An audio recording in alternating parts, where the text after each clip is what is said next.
Всем привет! Привод для откатных ворот Дурхан. И какая проблема? Позвонил заказчик и говорит, перестали работать пульты. Приехал я, проверил, на самом деле пытаюсь записать.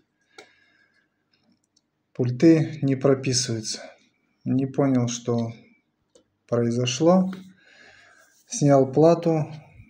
Плате всего лишь полгода, как она работает. Никаких огарков, ничего нету. Стал болтать и увидел вот такую ситуацию. Просто отвалился контакт. Сейчас у меня есть такая вторая плата. Я прям полностью радиомодуль отпаяю. Припаяю его сюда, на новую плату. Потому что в этой была неисправность. Сейчас буду перепаивать.